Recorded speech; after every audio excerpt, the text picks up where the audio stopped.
आगे बढ़ते हुए आते हैं धारा 22।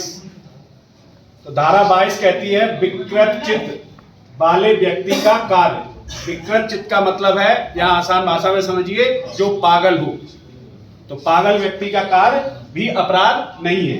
तो कह रहा है कोई बात अपराध नहीं है जो ऐसे व्यक्ति द्वारा की जाती है जो उसे करते समय चित्त विकृति का मतलब पागलपन की कारण उस कार्य की प्रकृति को और उसके परिणामों को न समझता हो। यह है कि जो कुछ वह कह रहा है वह दोषपूर्ण या विधि के प्रतिकूल है, ये जानने में असमर्थ है। वो ये चीज समझ नहीं पा रहा है कि ये कानून के विरुद्ध है। तो ऐसे व्यक्ति द्वारा अगर कोई कार्य किया जाता है तो वो अपराध की श्रेणी में नहीं आएगा।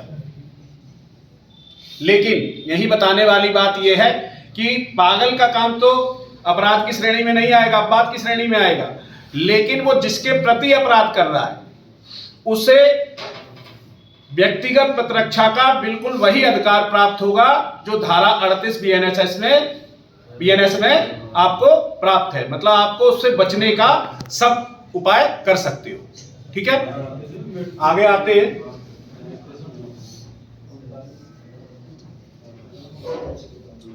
धारा 23 है ऐसे व्यक्ति का कार्य जो अपनी इच्छा के विरुद्ध मत्तता में होने के कारण निर्णय पर पहुंचने में असमर्थ है। ये थोड़ा सा टिपिकल हो गया।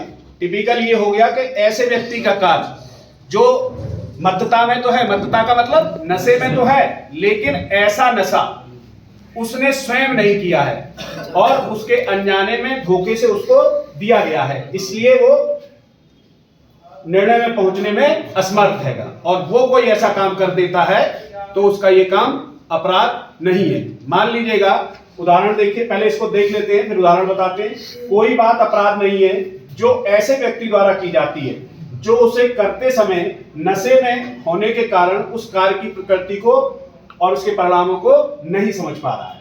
यह है कि जो कुछ वह कह रहा है वह दोषपूर्ण या विधि के प्रतिकूल है, यह भी जानने में असमर्थ है।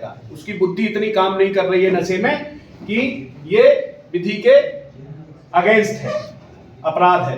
परंतु यह तब जबकि वह चीज जिससे उसे नशा हुआ है उसे अपने ज्ञान के बिना और इच्छा के विरुद्ध दी गई। तो इस चीज को समझिए। मान लीजिएगा कोई आपका शराबी दोस्त आपको बुलाए कि आ जाओ घर में, कोई नहीं है, पार्टी करेंगे, और आपकी कोल्ड ड्रिंक में मैजिक मूवमेंट या कुछ इस तरह का ड्रिंक डाल देता है और आपको कोल्ड ड्रिंक समझ के पिला देता है और आप उसे अनजाने में कोल्ड ड्रिंक समझ के पी जाती है और उसके कारण जो आपका नशा में आए और नशे में जाकर के रात को 12 बजे आपने किसी का दरवाजा खटखटा दिया, अन्यथा वो अपराध होता। या किसी को जाके जो है भाभी जी प्रणाम करने लगे जबरदस्ती, तो वो अपराध होता। चूंकि इस वजह से अपराध नहीं है कि जो नशे में होने के कारण उसने ऐसा किया, वो समझ नहीं पाया कि मेरा घर है कि किसी और का घर है, और ऐसा नशा उसे धोखे से दिया गया था, उसकी इच्छा के और उसके ज्ञान के बिना दिया गया था। मतलब समझ में आया?